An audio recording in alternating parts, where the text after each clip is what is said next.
نحمده ونصلي على رسوله الكريم اما بعد فاعوذ بالله من الشيطان الرجيم بسم الله الرحمن الرحيم الذين إن مكناهم في الأرض أقاموا الصلاة وآتوا الزكاة وأمروا بالمعروف ونهوا عن المنكر ولله عاقبة الأمور۔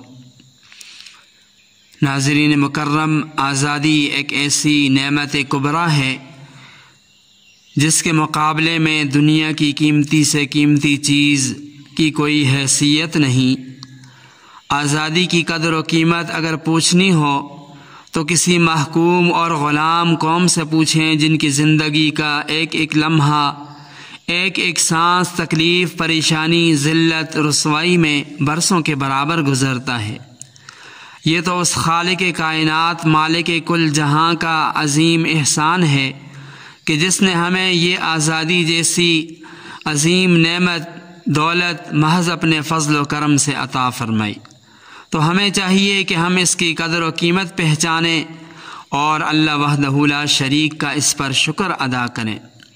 آج جو ہم آزاد ملک میں، آزاد فضاؤں میں من مانی راحت و سکون کی زندگی گزار رہے ہیں، اپنے مذہبی فرائض، عبادات اور اسلامی رسومات کو آزادی سے ادا کر رہے ہیں، یہ در حقیقت ہمارے اسلاف، ہمارے بزرگوں، مجاہدوں، غازیوں اور شہداء کی قربانیوں کی بدولت ہے، جنہوں نے اس وطن عزیز کے حصول کی خاطر جان، مال، عزت، آبرو سب کچھ قربان کر دیا۔ وطن عزیز کی بنیادوں میں لاکھوں مسلمانوں کی بے پناہ محنتیں اور شہداء کا خون شامل ہے۔ اس زرخیز مٹی اور پاک سرزمین کو ماؤں، بہنوں، بیٹیوں کے آنسوؤں اور غازیوں اور شہیدوں کے خون سے سیراب کیا گیا۔ جب دنیا کے اندر کسی قوم نے آزادی حاصل کی تو وہ آزادی اپنے پیچھے خون سے رنگین، ہولناک، ایک المناک داستان چھوڑ جاتی ہے۔ آزادی خیرات میں یا پلیٹ میں رکھ کر کوئی کسی کو نہیں دیتا۔ 1947 میں جس وقت مسلمان بے سر و سامانی کے عالم میں ہندوستان سے ہجرت کر کے پاکستان آ رہے تھے تو ہندوؤں اور سکھوں نے راستے میں مسلمان مردوں، عورتوں، بوڑھوں اور بچوں کو انتہائی بے دردی کے ساتھ قتل کیا۔ اس درندگی اور ظلم و ستم کی مثال دنیا میں کہیں نہیں ملتی۔ ہندوستان کے گلی کوچے بازاروں میں خون کی بدترین ہولی کھیلی گئی۔ ہندوستان کے ندی نالے مسلمانوں اور شہیدوں کی لہو سے، شہیدوں کی لاشوں سے بھر چکے۔ ہندوستان کی خونی فضائیں بھی مسلمانوں پر کیے جانے والے ظلم و ستم پر ماتم کر رہی تھے۔ شاید اس سے پہلے زمین و آسمان نے ایسا خونی منظر نہ دیکھا ہو جو ہندوستان کے مسلمانوں پر اس وقت کیا گیا۔ تو یہ آزادی اتنی آسانی کے ساتھ ہمیں نہیں ملی، بلکہ اس آزادی کے لیے ہمارے اسلاف، ہمارے بزرگوں نے بے دریغ قربانیاں اور محنتیں کی، تب جا کر یہ آزادی ہمیں ملی۔ ناظرین مکرم، آزادی اللہ تعالیٰ کی بہت بڑی نعمت ہے۔ قرآن کریم میں بہت سارے مقامات پر بنی اسرائیل کو اللہ تعالیٰ نے یہ انعام یاد دلایا کہ ہم نے تمہیں فرعون اور اس کی ظالم قوم کی نجات سے، اس کے ظلم و ستم سے تمہیں نجات عطا فرمائی۔ حدیث پاک میں آتا ہے جب نبی پاک صلی اللہ علیہ وسلم مکہ مکرمہ سے مدینہ طیبہ ہجرت کر کے تشریف لائے تو آپ علیہ السلام نے دیکھا کہ یہود عاشورہ کے دن روزہ رکھتے ہیں۔ جب ان سے اس کا سبب پوچھا گیا تو کہنے لگے کہ یہ وہ عظیم دن ہے جس میں اللہ تعالیٰ نے حضرت موسیٰ علیہ السلام اور ان کی قوم کو فرعون کے ظلم و ستم سے نجات دی تھی۔ تو حضرت موسیٰ علیہ السلام نے شکرانے کے طور پر اس دن کا روزہ رکھا تھا۔ ان کی پیروی میں ہم اس دن کا روزہ رکھتے ہیں۔ تو یہ سن کر نبی پاک صلی اللہ علیہ وسلم نے فرمایا کہ ہم تم سے زیادہ موسیٰ علیہ السلام کے حقدار ہیں۔ چنانچہ نبی پاک صلی اللہ علیہ وسلم نے عاشورہ کا روزہ خود بھی رکھا اور اس کے روزہ رکھنے کا حکم بھی دیا۔ 27 رمضان المبارک 1366 ہجری ٹھیک نصف شب میں قیام پاکستان کا اعلان ہوتا ہے اور ہم انگریز ملعون کی 150 سالہ غلامی کے بعد آزادی کی نعمت سے ہمکنار ہوتے ہیں۔ اس لیے ہمارے حق میں یہ دن یوم تشکر کہلانے کے مستحق ہے۔ اجتماعی طور پر ہم پر یہ فریضہ عائد ہوتا ہے کہ ہم اس دن کے تقاضے پورے کریں، لیکن آج پوری قوم سرکاری اور غیر سرکاری طور پر جشن آزادی مناتی ہے، لیکن بدقسمتی سے ہمارا انداز جشن گمراہ، فاسق، فاجر، ضال اور مضل قوموں سے مختلف نہیں۔ حالانکہ غیور قومیں دوسروں کی اندھی تقلید نہیں کیا کرتی، بلکہ خود وہ اپنی روایات قائم کرتی ہیں۔ غور کریں ہمارے لیے اس دن کے تقاضے کیا ہیں۔ تو ناظرین مکرم، سب سے پہلے تو ہمیں 1000 بار اللہ تعالیٰ کا شکر بجا لانا چاہیے تھا کہ ہمیں آزادی جیسی نعمت رمضان المبارک کے بابرکت مہینے میں ملی، اور رمضان المبارک میں بھی 27ویں شب جو پورے سال کی راتوں سے افضل ترین رات ہے، بابرکت رات ہے، ہر اعتبار سے افضل اور فضیلت والی رات ہے۔ لیکن ہم نے اتنے مبارک یوم آزادی کو چھوڑ کر انگریزی تقویم کو اختیار کیا۔ یہ اس بات کی واضح دلیل ہے کہ ہم نے آزادی جیسی نعمت کی کوئی قدر نہیں کی۔ یہ اس بات کی واضح دلیل ہے کہ ہم اگرچہ جسمانی طور پر تو آزاد ہوئے ہیں، مگر انگریز کی ذہنی غلامی سے آج تک ہمیں نجات نہیں ملی۔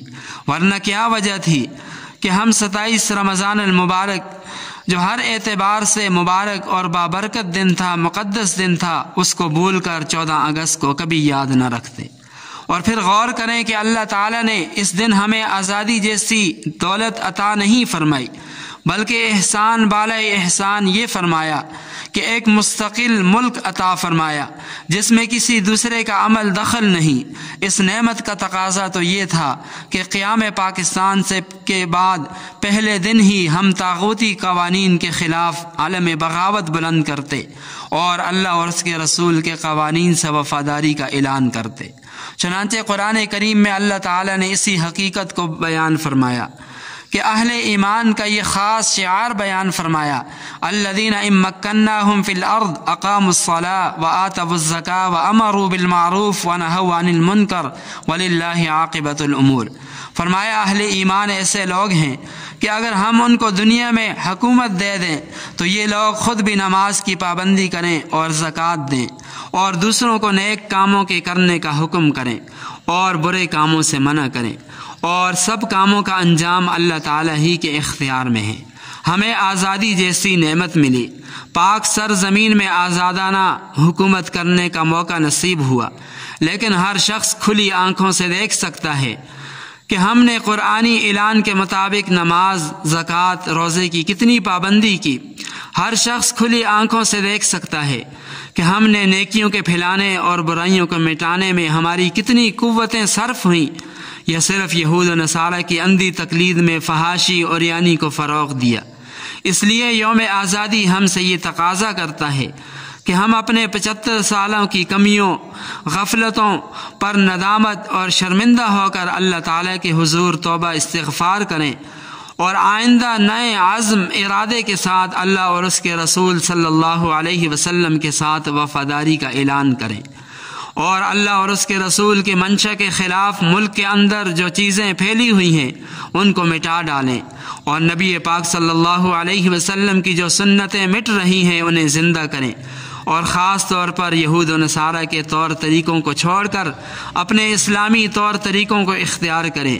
یہی ہماری آزادی کا صحیح مصرف ہے، اور یہی چیز ہماری آزادی کا یقینی تحفظ کر سکتی ہے، ورنہ کہیں اللہ تعالی ہماری بد کرداریوں، سیاہ عملیوں کی وجہ سے اس نعمت کبریٰ سے محروم نہ کر دیں۔ ناظرین مکرم، آزادی ہم سے اس بات کا بھی تقاضا کرتی ہے کہ اس دن ہم اللہ تعالیٰ کا شکر ادا کرتے ہوئے کثرت کے ساتھ ذکر و اذکار، تلاوت قرآن کریم اور نوافل کا اہتمام کریں۔ ملک و ملت کی فلاح بہبود کے لیے اللہ تعالیٰ کے حضور دعاؤں کا اہتمام کریں، اور شریعت کے دائرے میں رہتے ہوئے اگر خوشی کا اظہار کیا جائے تو یہ شرعاً کوئی ممنوع نہیں ہے، لیکن نمائشی اور رسمی جلسے جلوس تقاریریں کرنا، جھنڈے لہرانا، اس کے بجائے اصل مقصد کے حصول کے لیے ہمیں محنت کوشش کرنی چاہیے۔ جس مقصد کے لیے ہم نے اس ملک کو حاصل کیا تھا وہ مقصد یہی تھا کہ ہم نے اس ملک کو کلمہ طیبہ لا الہ الا اللہ کے نام پر ہم نے حاصل کیا تھا کہ ہم اس ملک کے اندر اسلامی قوانین کا نفاذ کریں گے۔ تو سب سے پہلے ہمیں اپنے اس چھوٹے سے جسم پر اسلامی قوانین کا نفاذ کرنا چاہیے، اور پھر پورے ملک کے اندر ہمیں اسلامی نظام کے لیے محنت اور کوشش کرنی چاہیے۔ اللہ تعالیٰ سے دعا ہے کہ اللہ تعالیٰ اس ملک کی اندرونی بیرونی سازشوں سے، دشمنوں سے اس کی حفاظت فرمائے، اور یہاں کے حکام اور رعایا کو اپنی مرضیات کے مطابق زندگی گزارنے کی توفیق عطا فرمائے۔ وآخر دعوانا ان الحمد للہ رب العالمین۔